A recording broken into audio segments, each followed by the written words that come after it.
cool. Non, oui, tout le monde. Bon, les patrons les plus cool, oui. Ils viennent en aïe. Entre parenthèses, non, quartier latin, il y a eu quartier latin, les Haïtika là.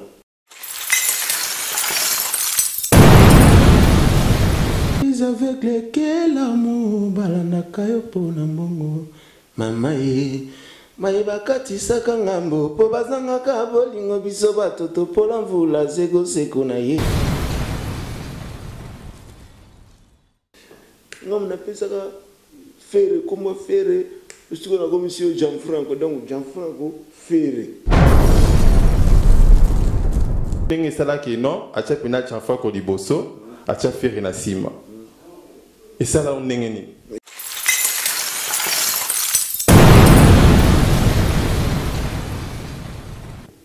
Mesdames, Mesdemoiselles et Messieurs, amis téléspectateurs à www.congofrance.com, aujourd'hui nous avons réussi pour vous un artiste professionnel, un artiste complet au nom de Jules César Galliano.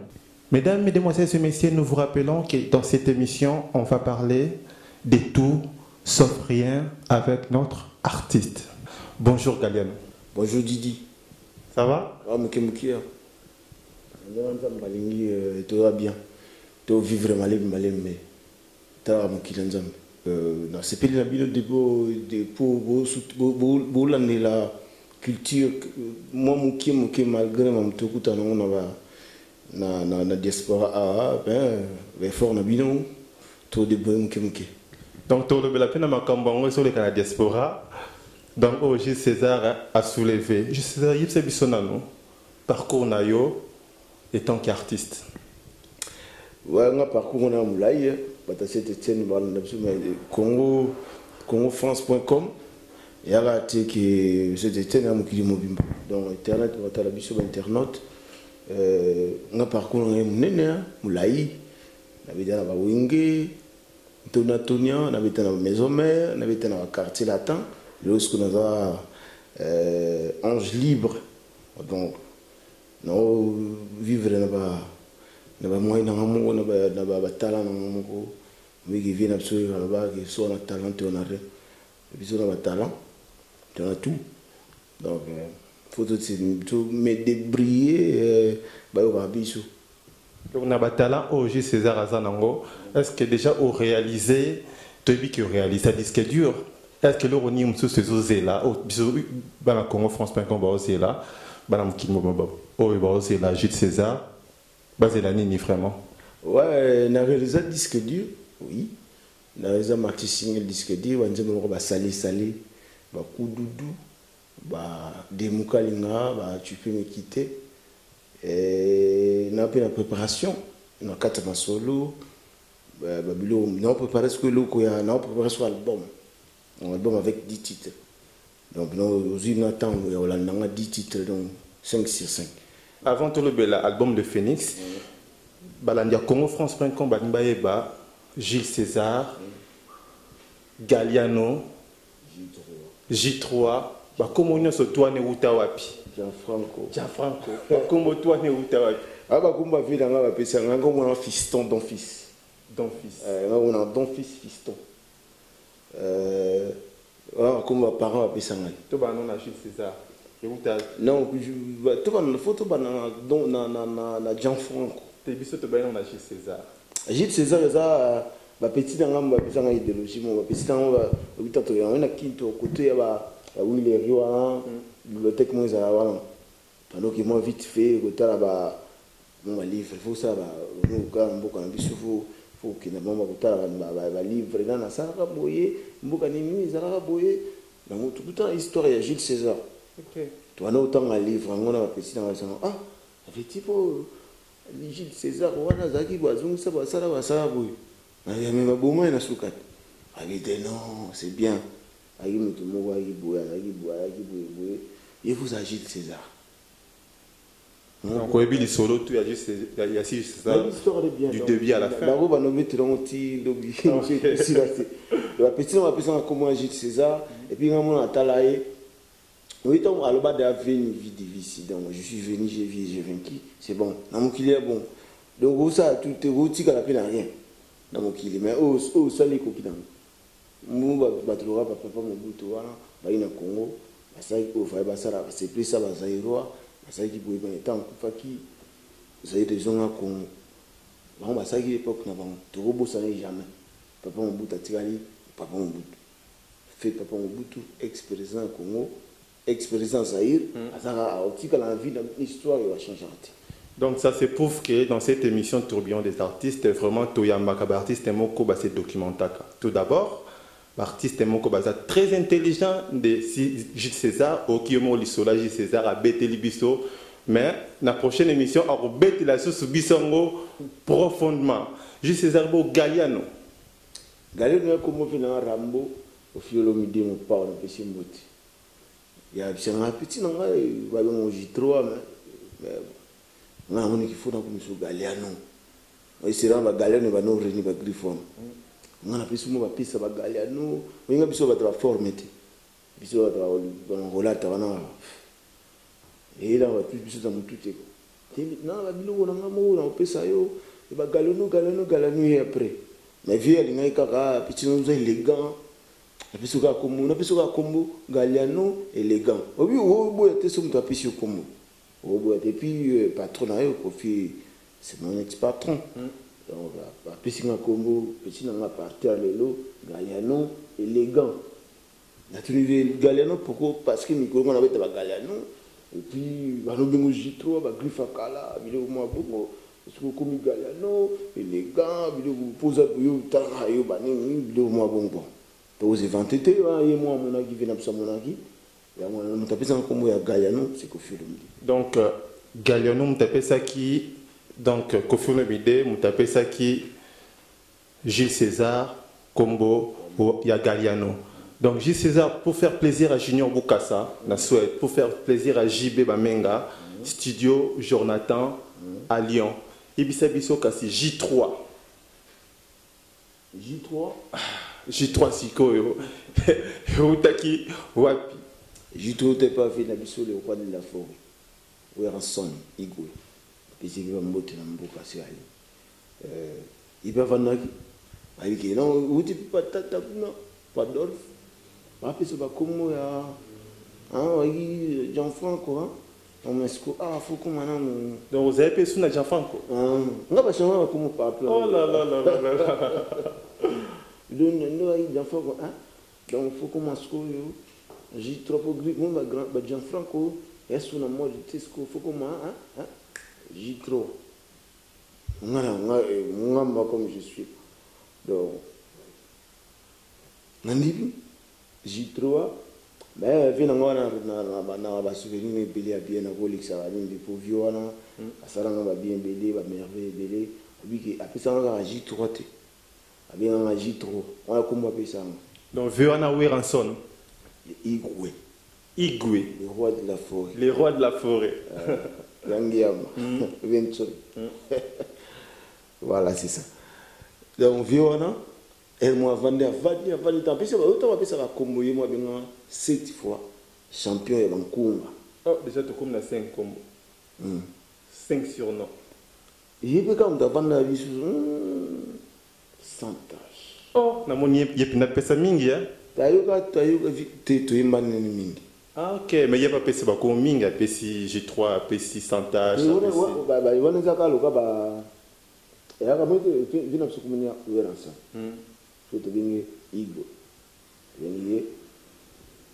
Roi de la forêt. Yantion.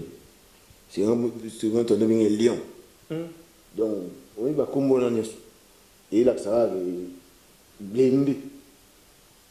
On prend. Ok. Il y a Noël. Pourquoi on est bien Noël? Donc voilà. Mais, il y a pas de ganga. Il y a mon compte dans l'opération comme moi. Je viens d'observer que Oyo, comme on est J3, c'est bien. On a comme on a. Maintenant, comment arriver à Yoki, Yembi, avec Santage, Yoga Ban. Voilà, tu as une inspiration. Inspiration. Via Vandia, il va que donc musique et côté, petit aïe, Midakata, oui, nous va sauver, banze moto imba, on a la casque, on a le temps, on a basson, il y a un studio, on a des bassons, Toyokara, en réalité, basson changera, on va mix. Via Yoka, tu as diable. Sans tâche. On a Sonny Nyango, où est ça là qui est, où est Ranson, Guillaume de la forêt que je salue à passant, à l'Oba Pena J3, sans tâche. L'intérêt est plus aveugle que l'amour, balanaka yo pona mbongo. Mama ye, mayeba katisaka ngambo, po bazangaka bolingo biso batoto pola mvula zego seko na ye. Salon José Mampouya yebisa Pierrot les blancs na merani ntima mbote mbongo eboma mboka. Victoria na putu, gile kidumwari nomngala ya nzambe, mbongo eboma mboka. Yeah. Sans tâche. Oui, bien que Nianso et ça du plaisir na Olivier Luyambo, na Francis Tchotch na Sainte. Ouais, ça depuis quand bien. On va tous parler de J3. On va David Mouzifouni. On va ma vie minouche mère Messi. Ils m'ont gracias. Ok. Donc j'ai transcoyé biso patata mon beach. Voilà, pas tout à mon beach, rien à voir dans ma soeur dans ton bêta. Papa tata mon beach, est-ce que bisonné sur le mouvement? Donc, cofondateur ou bien le mouvement? Cofondateur, c'est trop dur. Le mouvement, cofondateur, le mouvement. Ok. Donc, tata, ça le mouvement, il y a une idée, ça le mouvement, on a ça là. D'ailleurs, quand on ça là, tant que bouler, que ça, dans oui, que ça là, le logo, n'a pas de bouler, que ça, le logo a de l'ombal. Le logo a de bouler, que bon, non. Donc, il y a des déçus. Mais ton mot est allé, Mbinzo mauvais dans le Kakuna, et un mystique. Il est changé. Comme ça, l'idéologie, donc, au boulet déjà, que dans ça, le mouvement, donc, on a qui déjà. Ok. Donc, on a qui, tout ça, dit, Tonia, tu boulango, tu type, tu réalisant. C'est une banane. Na ina Shibida Dumbu, na vila nga Yamashita, na vila nga Eldorado, nous soutenir biso seran et vigile mamouine. So na bosanité na ina master moboé guitariste Papi Kanyama. Papi Kanyama. Donc wana tangu tata mo beach penda azipenda idée ya ko azana na wenge azipenda idée ya ko concevoir wenge tonia aboira pena misubu amona penda Gilles petit mot aimba la ne ba bagina teka biso donc te banse mokala. Ah bon? Au Teklan? Non, on a des salons de Teklan. Au Soba, qui biso tourne au Tekakal, Bantem. Il peut y avoir Eldorado. Ok. Eldorado, nous avons sur le téléphone. Sur Eldorado, sur l'IBT, mais dans Google, on a qui va être ça. Et puis, nous en avons dans Master Serge Yeng. Et pardon, Serge Soki. Nous en avons dans Master Mustapha Jaffran. Chanteur moi kala quartier là. Donc l'histoire est moulay. Mais vous avez vu non? Et après tu ça la vie. Nga comme on a don fils, ta comme on a don fils voilà. Mais tant Adolphe ya mon témoigner. Non on appelle ça faire comment faire parce que la commission Jean-Franco donc Jean-Franco faire. Oh. Donc quand mon bitch me taper ça faire comment faire. Comment Jean-Franco. Mon que je suis, on dit bon, on dit mieux encore. Mais Gianfranco, ils ont la liboso à faire. C'est qu'on y a bêta liboso, mais tu as ce qu'on fait Nassim. Adolphe. C'est qu'on y a ça là qui non, à chaque fois Gianfranco liboso, à chaque fois Nassim. Et ça là on n'est ni. Mais ça sentiment, on est sur la peste, on a Josué Didi di Pumba. Vraiment, ça va bien. Tu vois, je suis là, je suis là, Jean-Franco, et on a griffe, Jean-Franco, fait. On a son ami, oh, on a fait ça, on a fait comment faire. Ce qu'on a fait, c'est que je suis Jean-Franco. Moi, je suis dans ça, J3, dans ça, Galliano, ça n'a changé rien. Mais comment on a donc fils, comment on a fiston. Donc, don fils fiston, mimon. Alors, le moins raté, comment le moins raté, quoi, on a un bah, on change, bah, comme moi, finalement, Gilles, c'est ça. Et là, tout ça, les phénix. Vous imaginez?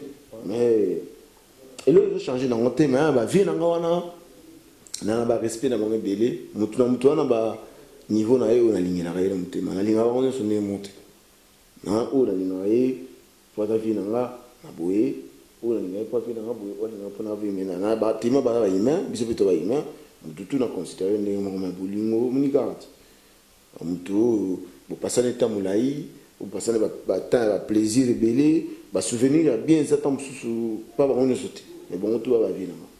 Vanessa Bondelo, Sengla Yamba Gilles César Yeyo, na émission Tourbillon des artistes. Gilles César Siko, na 3 stars au Tangiwana. L'orchestre Nino au Santaka, vraiment, tu es dans le bain. Ouais, donc, on a marqué c'est tout, là, c'est Santa déjà, qui n'a pas tourné, on a vu ça, qui a des billets. Ok, ça me saute ça déjà. Donc, c'est senti que orchestre ni opino santara ke do robeti na Tonia oui na wenge obeti OK pas fait na biso mon pa obeti na tous les trois la quartier latin entre parenthèses non quartier latin il y a eu quartier latin les haïti kala donc na wenge OK so na mona OK so ça la carrière là il y a maison mère donc tout ça c'est que OK c'est nous aussi santa son dans la maison mère ça la carrière. OK. Donc, parler non, vous m'avez dans la maison mère. Voilà, donc, tout notre lien, on a banda qui est mouvement la bicho, et ça, il n'est pas ça qui. Mais après, dans la maison mère, on a sa carrière. Donc, tu repères sa félicitation dans Ngama Weranson. Bien sûr, félicitations à elle. Félicitations pourquoi? Mais elle a dit que toi, sans la carrière, il y a la maison mère. Quartier latin, il vient à bicho avec la baisse.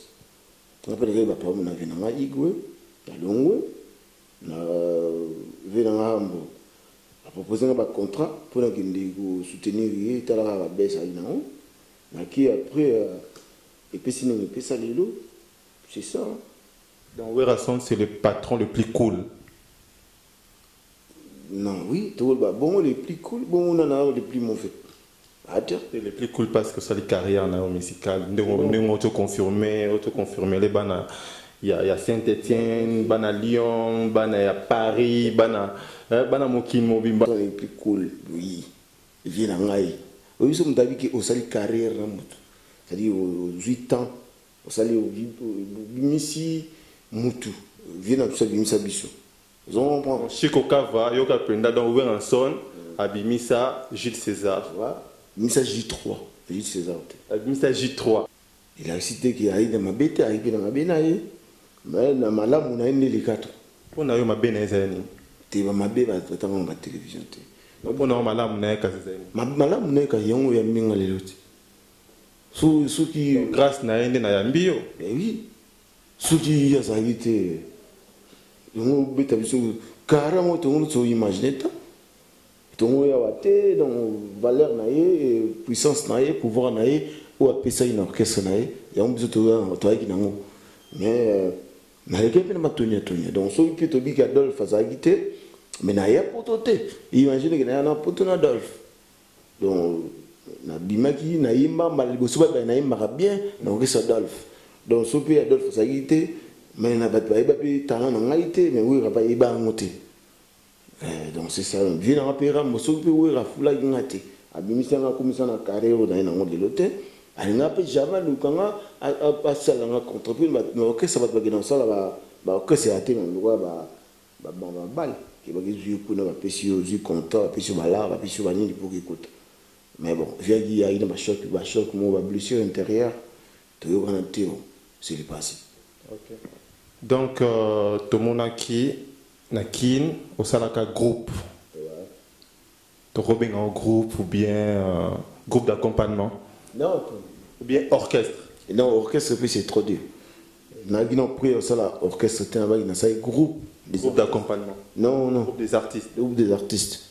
Donc, si vous avez un talent, mais vous n'avez pas exprimer talent.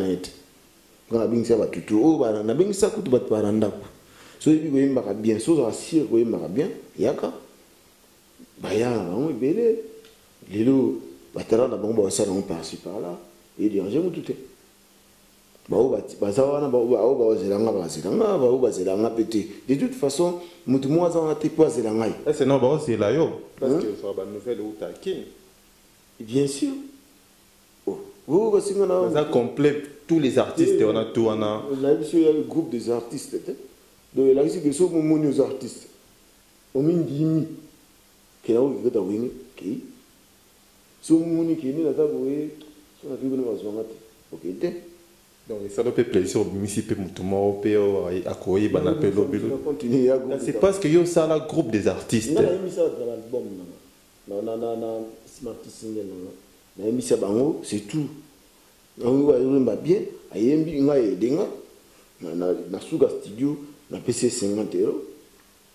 pour yembi et sili donc c'est quand on s'attendre la nina bato bana king or groupe d'accompagnement na groupe d'accompagnement groupe des artistes na yo to c'est là nini et groupe des artistes wana na bina wezaki ba obaza wana amoni ki ayemba bien abeta bien moi le gars parce que c'est comme on ndenge mona kishasa abiki ngaso to yembi na yo tout le temps wana oyemba bien c'est la même so moni ki yo oyemba na yo le wolo bo mamoto OK na yo koyemba na kese mususu ils ont empêché que ceux qui ngamo na zongi gérant na bango outi kono na meki kuna et petit to banela susu pour tout un album au sala neto sala no sala to sala le Phoenix bo ba msuba boka na kishasa ba msu tout monde tellement ba vitesse comme elle na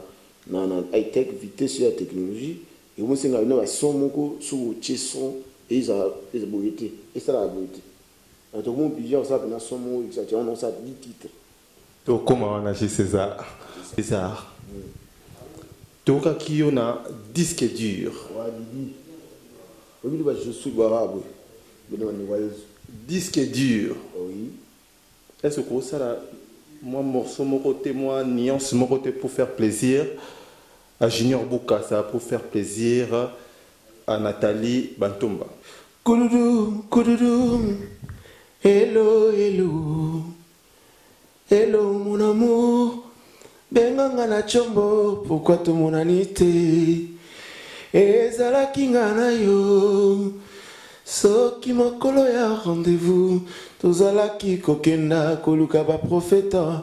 Tokanisa mokolo yango soki mvula konoka ye lobaka nga mvula batika tolovi na tranquillité nakanisa basheri tu babima na océan po sale sale sale sale na lolemo sale sale sale sale on va bleu à disque dire on dit mon ba sous ba bienvenue ouais d'après mon niveau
ça fait plaisir à tous ceux qui nous sur congofrance.com.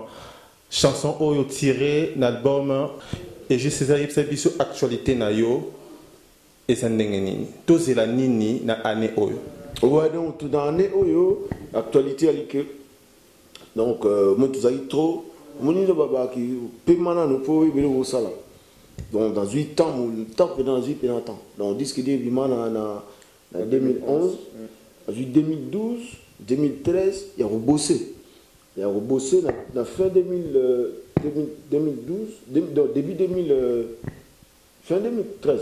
Non, donc début 2014, tu as mis ici déjà, donc fin 2013. Ok. Tu as lancé qui, il y a parcours Nabiso, puis image Nabiso Yassika. Phoenix. Décembre Oyo, dans Kinshasa. Et puis décembre Oyo, Bazoa. Phoenix. Phoenix, c'est un album Nasaki, mini album Nasaki, 4 titres, maxi single. Mais, so bat ba yebi sikso bat ba moni sikoyo, et le gona osala bat ba yoki, ba yoki le côté ba comprendre tout ça, so va bien venir. Donc so va bien venir extrait. Il y a moi son ba ce ya ba bien venir mame. Alala kananda kotengo yai. Musala ya muna na vie. Bae yo Bibota bota banango pe kuitpa kitite. Bae yo Otonga kabadingo yo bakabira kayo.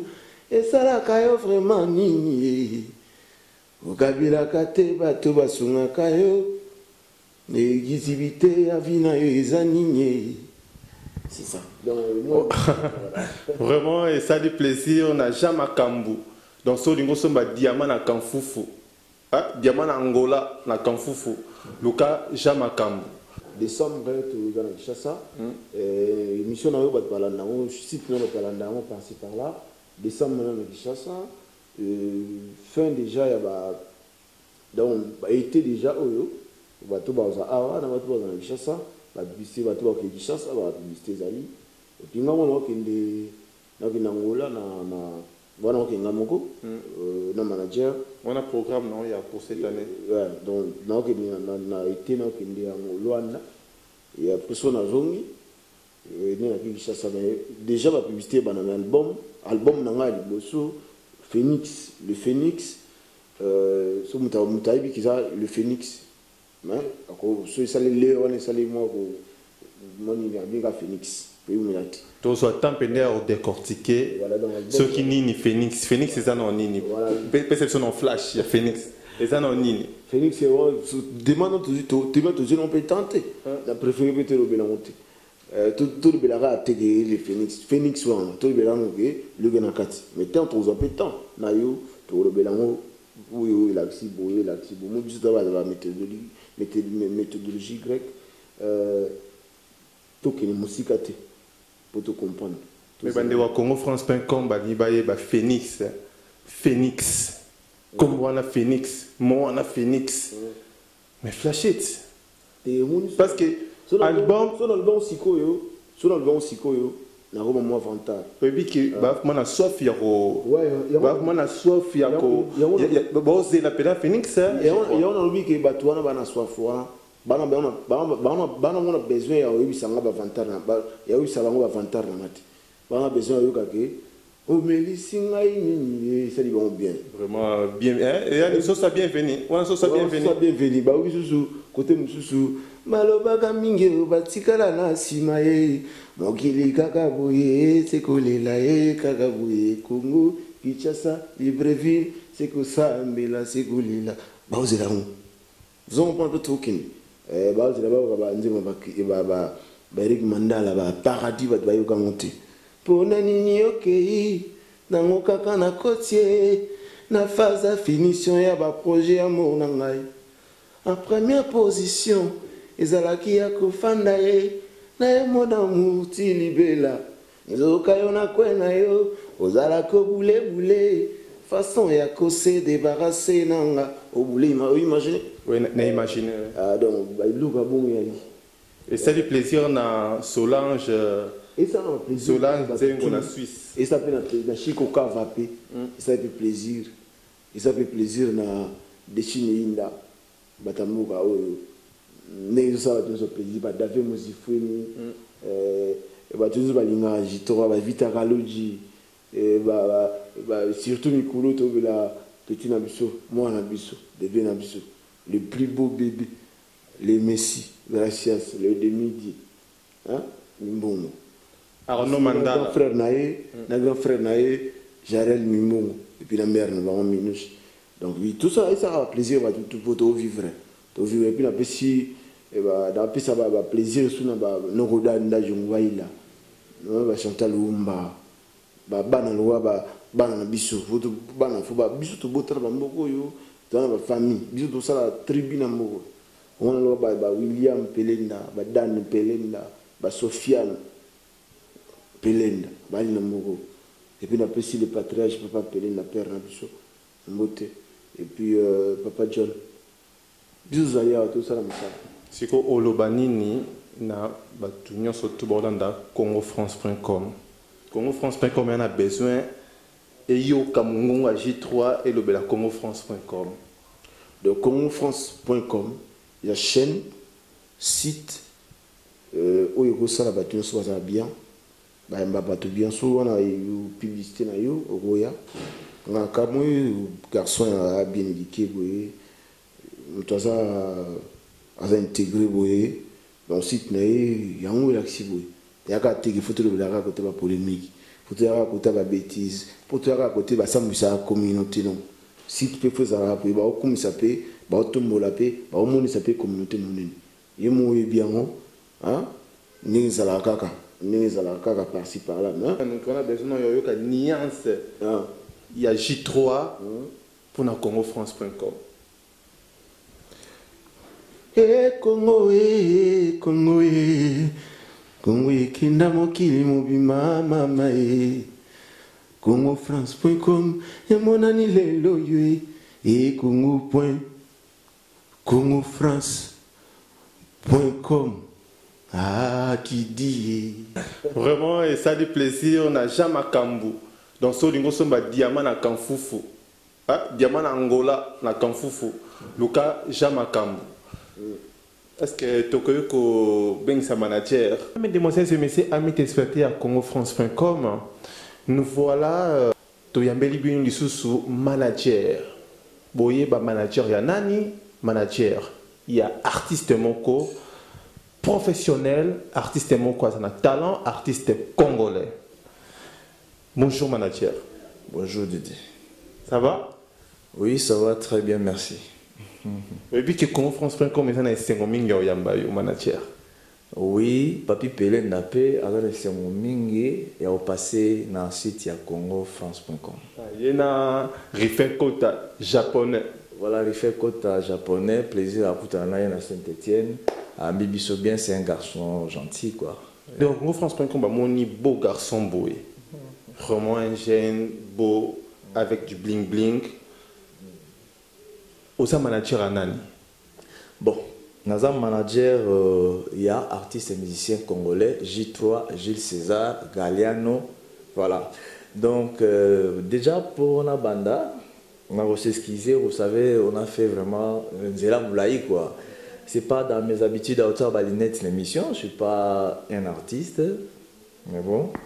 Na latiamo parce que Michou et Lembi derrière le volant tout ça la comme il a été na bisa Michou na ngane timtamé masama ya mona lati ba excusez nga bato batala nga ba message nga mona nga beauté quoi donc voilà nga manager ya J3 Junior Boka ça c'est andimi ba excuse nyonso ana ba ala nyonso to congofrance.com bandimi manager yebisa biso musala ki management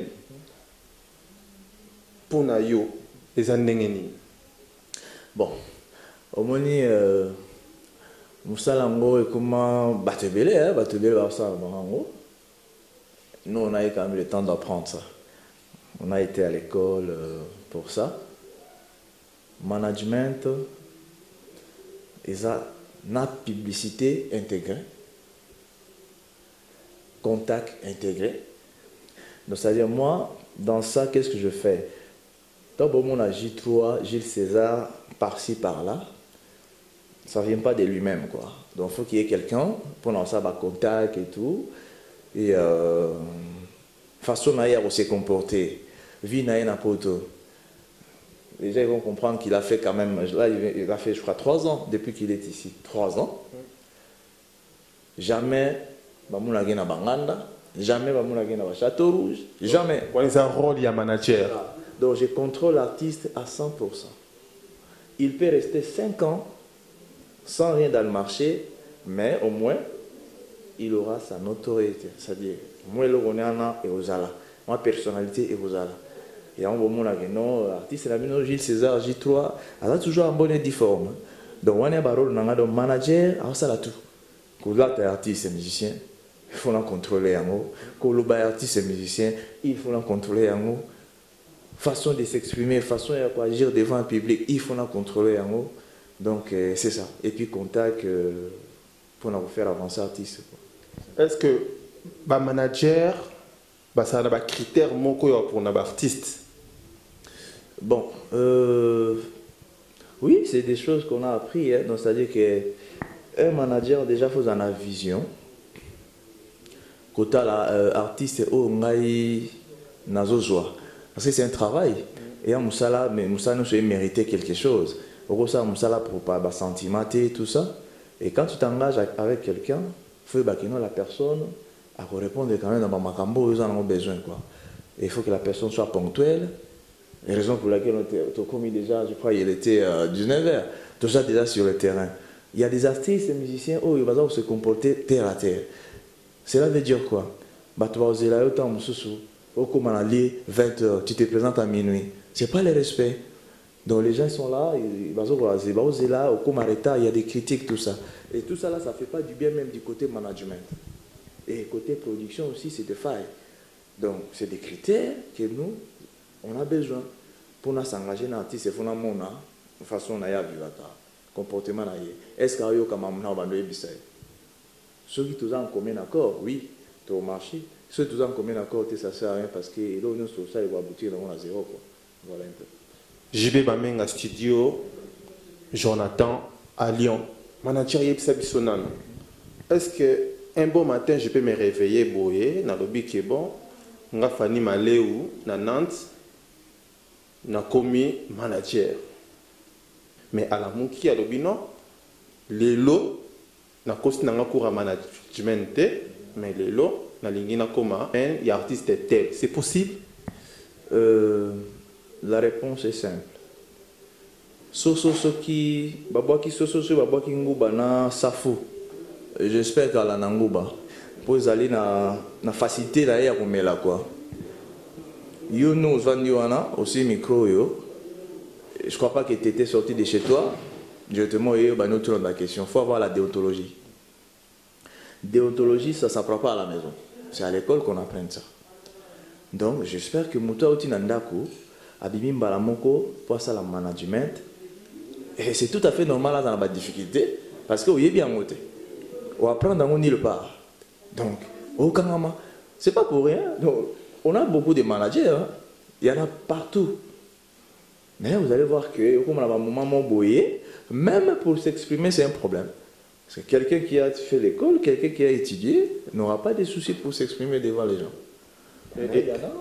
Il y en a qui se présentent devant les gens, on lui pose des questions, il ne sait pas comment s'exprimer, il ne sait pas comment répondre. Et ça, c'est des problèmes qui arrivent après. Donc, apprendre un métier dans la rue comme ça, je préfère pas. Ça sera déjà ridicule pour le monsieur, et puis ridicule aussi pour l'artiste. Je pense que c'est pas bon que ça, il faut apprendre, c'est mieux. Est-ce que Oebani Penama manager Moussou Karia Congo T? Il y a Mboka Moussou, Neti, Italie, Belgique, Suisse, États-Unis. Donc, aux en contact avec le manager Moussou, qu'on citer 2 ou 3. Nazana Michel Rodrigo, c'est un Portugais. Il est au Sanepé contact, bon, Nous avons makamon fait tout ça là naie makana balbum on est toujours préparé. Donc ce qui est aussi Barcelone d'être négocié qui c'est bon. Nous avons un garçon moko ya ivoirien comme on est qui minga ya manager ya Lino Vechache. Il peut écouter en collaboration, fait tout dans travailler pour na ba Trust TV balbum en dingwana. Voilà, donc bah contact en dingwana ezali. Mais après faut voir aussi qui aborder quoi. Voilà, qui aborder. Et voilà, donc on ne peut pas aborder n'importe qui. On peut toujours aborder, croyant que c'est un bon, mais ce n'est pas un bon. Dans ce sens-là, mais il y a quand même des relations entre nous, pas mal de relations. Il y a des Quentin Brown. Quentin Brown, c'est un producteur, c'est un jeune. On travaille aussi en collaboration. Ouais, d'après mon niveau.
Pas